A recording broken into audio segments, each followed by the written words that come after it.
Income आज हमारा income and expenditure account का पास पेपर है, बच्चे ने मुझे शेयर किया था। हम उसका सॉल्यूशन करने जा रहे हैं। जैसा कि आपके सामने है, लाहौर क्लब, मेरा हाल 2018 का क्वेश्चन मुझे तैमिया ने भेजा होगा। तो हम 18 का आज सॉल्यूशन करते हैं। जैसा कि पेपर आज डिले हो गया तो करंटली मैंने सोचा कि बच्चों के लिए बना दिया जाए ताकि उनके लिए हेल्पफुल रहे, जितना वो ज्यादा स्कोरिंग कर सके तो कर सके। ओके जी। तो क्वेश्चन नंबर 5 है मेरे पास, receipt and payment Lahore club account का।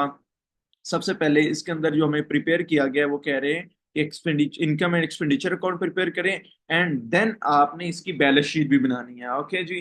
हमारे पास सबसे पहले जो एक्सपेंसेस हम देख लेते हैं। रेंट पे की है 1050 का रेंट। रेंट की कोई एडजस्टमेंट देख ली है तो रेंट प्रीपेड है। प्रीपेड का मतलब होता है पेड इन एडवांस करना। जो चीज हम पहले ही एडवांस कर चुके होते हैं तो वो माइनस हो जाती है। जिस तरह हमने रेंट अगर पे की है, रेंट हाउस पे किया हमने 1000। ओके, तो ब्रैकेट के अंदर हम उसको 1000 माइनस कर देंगे। हमारे पास जो है वो 100 प्रीपेड है। ठीक है, तो 900 रेंट आ जाएगा। ठीक है जी। इसी तरह रेंट के बाद हमारे पास है सैलरीज। सैलरीज 2500 है और आउटस्टैंडिंग 500 है। आउटस्टैंडिंग ऐड हो जाता है जो कि बकाया जात होते हैं किसी की तरफ, जो हमने लेने होते हैं या पे करने होते हैं, वो हमारे पास आउटस्टैंडिंग होता है। तो आउटस्टैंडिंग सैलरीज पहले आ जाएगा। सैलरीज सैलरीज ब्रैकेट में उसी तरह हम ऐड करेंगे। सैलरीज हमारे पास है 2500। 2500 प्लस जो है वो आ जाएगा 500 जो कि आउटस्टैंडिंग है। ठीक है, तो इस तरह ये हमारे पास 3000 बन जाएगा। जिस तरह फाइनल अकाउंट आप बच्चों करते आए हो पार्ट 1 में। और ये एडजस्टमेंट जो है इनका सेकंड इफेक्ट बैलेंस शीट में होगा। प्रिपेयर जो है वो एसेट्स होते हैं, आउटस्टैंडिंग लायबिलिटी होती है। ठीक है, रिपेयर्स हैं 1500 की, तो वो एज इट इज आ जाएगी रिपेयर्स के नाम से। रिपेयर्स 1500। ओके, रिपेयर 1500 हमारे पास थी और उसके बाद रिपेयर 1500 है। Okay, furniture and building and फिर बैलेंस शीट देखते हैं कि इसकी रिक्वायरमेंट में अगर कोई एडजस्टमेंट में। हाँ, डेप्रिसिएशन ऑन बिल्डिंग 10%, तो यहाँ पे हम डेप्रिसिएशन ऑन बिल्डिंग चार्ज कर लेंगे। डेप्रिसिएशन ऑन बिल्डिंग, ठीक है जी। तो डेप्रिसिएशन ऑन बिल्डिंग चेक करें। हमारे पास बिल्डिंग की जो वैल्यू है वो है 4000। 4000 का 10% हमारे पास बनेगा 400। ठीक है जी। तो ये 400 हो गया। तो ये हमने एक्सपेंडिचर किया। अब हम इनकम साइड पे आते हैं कि कौन कौन सी इनकम है जो हमने वसूल हुई है। ओपनिंग बैलेंस आपको पता है नहीं लिखते हम। एंट्रेंस फीस अगर तो इसको कैपिटलाइज नहीं किया तो ये हमारी इनकम है। अगर कैपिटलाइज करेंगे तो ये बैलेंस शीट में होगा श्योर। आप किसी पास पेपर में देखिएगा अगर कैपिटलाइज किया भी होगा। तो यहाँ पे हमारे पास एंट्रेंस फीस है। एंट्रेंस फीस है 1400। एंट्रेंस फीस वो होती है जिसके नॉन प्रॉफिट ऑर्गेनाइजेशन में इसकी फीस होती है entrance fees. Okay, interest fees है 1400। ओके, इंटरेस्ट फीस है हमारी इनकम है। और सब्सक्रिप्शन 3200 है। सब्सक्रिप्शन वो होती है जिन्होंने हमारे सब्सक्राइब किया होता है मंथली बेस पे। सब्सक्रिप्शन सब्सक्रिप्शन जो है वो 3200 हमें वसूल हुई है। ओके जी, 3200 सब्सक्रिप्शन। और membership fee 500। Membership fee 500। Membership fee हमने 500 रिसीव की है। तो मेंबरशिप के बाद हमारे पास मेंबरशिप फीस के बाद इंटरेस्ट है जो रिसीव हुआ है। इनकम साइड पे दिया तो इंटरेस्ट रिसीव हुआ होगा। इंटरेस्ट रिसीव, ठीक है। इंटरेस्ट रिसीव है 400। क्लियर थी। डोनेशन जो है हमारे पास वो 800 है, जो में डोनेशन रिसीव हुई है। चंदा वगैरह 800 है। और कोई लेट्सी वगैरह है तो वो हम लिख लेंगे। लेट्सी है हमारे पास और इसकी वैल्यू जो है वो है 12। ठीक है जी। इस तरह हम इनकम साइड का टोटल करेंगे। इनकम साइड टोटल हमारे पास क्या आ रही है हम कैलकुलेट, क्योंकि मैंने टाइम सेविंग के लिए कि पहले ही कैलकुलेट कर के रखा हुआ है। ये मेरे पास 7500 आ रहा है और यहाँ पे भी 7500 आ रहा है। ठीक है, हम इसको बोल्ड कर देते हैं ताकि ये हमारा आपको समझने में आसानी रहे।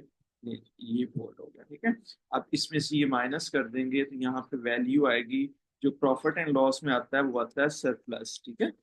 सरप्लस और डेफिसिट, जिस तरह वहां पे अगर इनकम्प्लीट दूसरा फाइनल अकाउंट के अंदर हम प्रॉफिट एंड लॉस लिखते हैं, तो यहाँ पे प्रॉफिट को सरप्लस लिखेंगे और नुकसान को डेफिसिट लिखेंगे। 7500 में से 400, 1500, 3000 और 900 माइनस करेंगे तो हमारे पास जो सरप्लस है वो आ रहा है 1700, ठीक है जी। तो ये हमने सरप्लस निकाल लिया, जो कि हमारा 1700 आ रहा है। इसी तरह आप इस क्वेश्चन की बैलेंस शीट है, अगले पेज पे मैंने बैलेंस शीट का फॉर्मेट रेडी किया हुआ है ताकि आपको क्लियर नजर आ सके। उस हवाले से मैंने इसको थोड़ा सा किया हुआ है, ठीक है जी। हम इसका थोड़ा सा साइज इधर कर देते हैं मिडल में, ताकि हमें चीजें समझ आ जाए। अब कौन सी चीजें हमने उधर नहीं लिखी थी वो इधर बैलेंस शीट में लिखी जाएंगी, ठीक है जी। हाँ, ओके जी।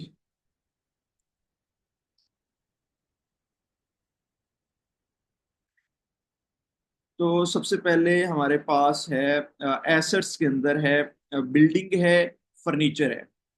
बिल्डिंग और फर्नीचर, एसेट्स के अंदर हमारे पास सबसे पहले है बिल्डिंग। बिल्डिंग और इसकी लेस डेप्रिसिएशन करके लिख देते हैं, ओके। 4000 था और इसकी डेप्रिसिएशन 400 आई थी, तो इस तरह हम इसको 3600 लिख देंगे, ठीक है। 3600 हमारी बिल्डिंग आ गई,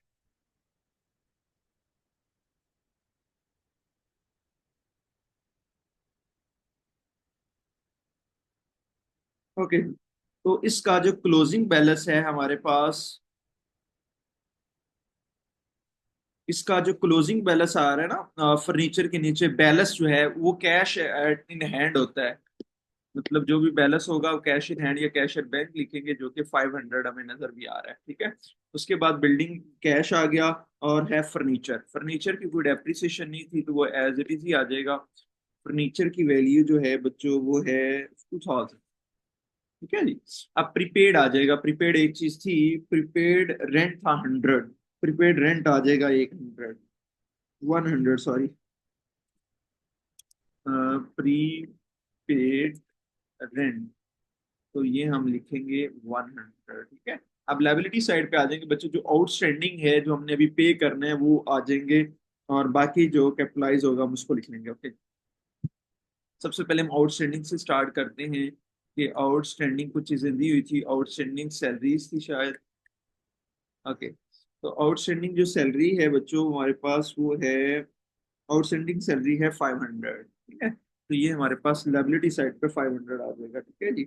उसके बाद हमारे पास यहाँ पे opening balance, opening balance mean हमने कितने से स्टार्ट किया है, तो दैट मीन कैपिटलाइज है हमारा ये। कैपिटल हमने स्टार्ट किया था इसका 4000 से, 4000 से, ठीक है जी। तो ये हमारे पास कैपिटल आ गया। अब इसी तरह add net profit less drawing होता है ना, इसी तरह करेंगे, ऐड हम कर लेंगे सरप्लस। अगर डेफिशिट होगा तो वो माइनस कर देंगे। सरप्लस हमारा कितना आया था, मे बी 1700 आया था, 1700। हम इसका टोटल करेंगे तो ये 5700 बन, ठीक है जी। तो आप टोटल दोनों का कर लें 36,500, तो ये दोनों का 6200 मेरे पास टोटल आ रहा है, ठीक है। तो ये बच्चों बैलेंस शीट इसकी रेडी होगी। तो ये था फाइनली इक्वेशन, ठीक है।